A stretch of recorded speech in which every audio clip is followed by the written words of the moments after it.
रूस और यूक्रेन युद्ध का आज 24वां दिन है। अमेरिका समेत यूरोप के कई देश हथियार भेजकर यूक्रेन की मदद कर रहे हैं। इस बीच रूस ने धमकी दी है कि जो भी यूक्रेन को S-300 डिफेंस सिस्टम देगा वो नतीजे भुगतने को भी तैयार रहे। तो मदद करने वाले नतीजे भुगते S-300 सिस्टम न देने की बात कही है रूस की तरफ से। कीव पर कब्जे की जंग तेज हो रही है। आज युद्ध का 24वां दिन है और इस बीच रूस की तरफ से ये कहा गया है कि जो भी हथियार पहुंचाएगा, और अमेरिका समेत यूरोप के कई देश हथियार भेजकर यूक्रेन की मदद तो कर ही रहे हैं। रूस ने धमकी दी है कि जो भी यूक्रेन को S-300 डिफेंस सिस्टम देगा वो नतीजे भुगतने को तैयार रहे। रूसी हमले की चपेट में आए यूक्रेन के बैले डांसर आर्चम दात्सिशिन की मौत हो गई। वो यूक्रेन की राजधानी कीव में हुई गोलीबारी के दौरान घायल हो गए थे, लेकिन अब इलाज के दौरान अस्पताल में उनकी मौत हो गई। आर्चम की मौत से कई कलाकारों और उनके प्रशंसकों का दिल टूट गया। इन प्रशंसकों ने अपने अपने तरीके से उन्हें याद किया और श्रद्धांजलि दी। बताया गया कि वो यूक्रेन पर हमले के तीसरे दिन कीव में रूसी गोलाबारी की चपेट में आ गए थे। इसके बाद से उनका इलाज चल रहा था, यानी वो करीब 3 हफ्ते तक अस्पताल में जिंदगी और मौत के बीच झूलते रहे। उनके प्रशंसकों को भी उम्मीद थी कि वो ठीक हो जाएंगे, पर आखिर में 43 साल का ये डांसर जिंदगी की जंग हार गया।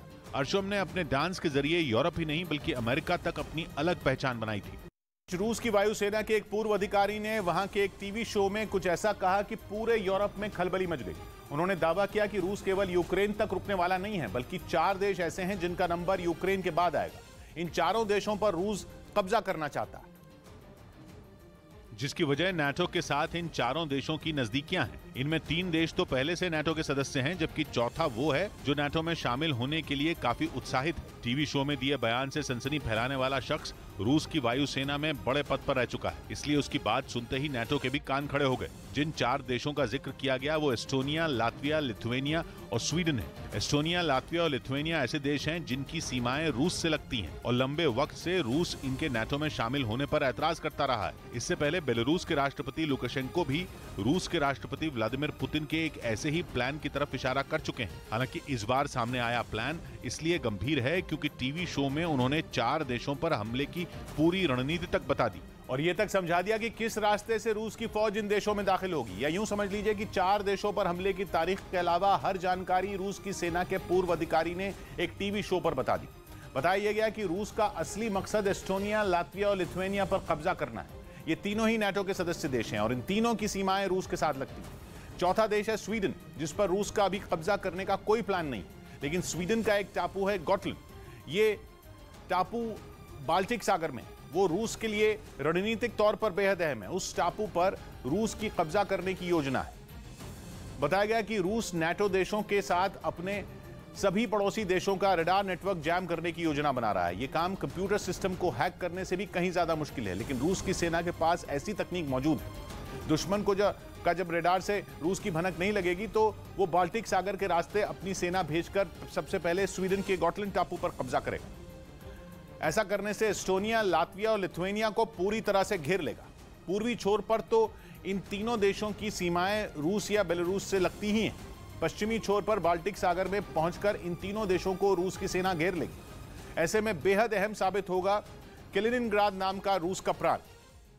इसकी कोई भी सीमा रूस से नहीं जुड़ती, लेकिन यह रूस ही है जो दक्षिण में पोलैंड से जुड़ा है और उत्तर में इसकी सीमा लिथुआनिया से जुड़ती है। कैलिनिनग्राद के रास्ते रूस ये सुनिश्चित करेगा कि पोलैंड से इन तीनों देशों के मदद कोई पहुंच ना पाए। रूस की कोशिश ये होगी कि इन तीनों देशों में ऑपरेशन पूरी ताकत से अंजाम दिया जाए और जल्द से जल्द तीनों देशों में दुश्मन को सरेंडर करने पर मजबूर किया जाए। यूक्रेन की राजधानी कीव में हुए एक मिसाइल हमले ने वहां की जानी मानी अभिनेत्री ओक्साना श्वेत्स की जान ले ली। बताया गया कि जब यह हमला हुआ उस वक्त वो अपने घर में मौजूद थी और रिहायशी बिल्डिंग में हुए मिसाइल धमाके की वजह से उनकी मौत हो गई। 67 साल की ओक्साना की मौत की पुष्टि उनके थिएटर ग्रुप ने की, जिसके साथ वो 1980 से काम कर रही थी। उनकी एक्टिंग के लिए उन्हें कई खिताब हासिल हुए हैं, जिनमें वहां का सबसे बड़ा सम्मान यूक्रेन अवार्ड भी शामिल था। शायद टीवी शो को देखने के बाद नाटो को भी पुतिन के प्लान की हवा लग गई।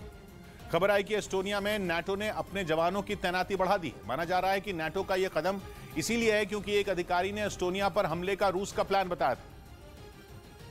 और इसी खतरे को भांपते हुए नाटो के 130 जवान एस्टोनिया के एयरबेस पर पहुंच गए। फ्रांस से जुड़े ये जवान अपने हाथों में बैग पकड़े विमान से बाहर निकलते दिखे। इसके बाद एयरबेस पर इनकी गिनती की गई। फिर उन्हें अधिकारियों ने नाटो के मिशन की जानकारी दी। यूरोप का देश एस्टोनिया कभी सोवियत संघ का हिस्सा हुआ करता था, लेकिन 2004 में ये नाटो से जुड़ गया और तभी से ये रूसी राष्ट्रपति व्लादिमीर पुतिन की आंखों की किरकिरी बन गया। पर हर बार अमेरिका और नाटो एस्टोनिया की ढाल बनकर पुतिन के सामने खड़े हो जाते हैं।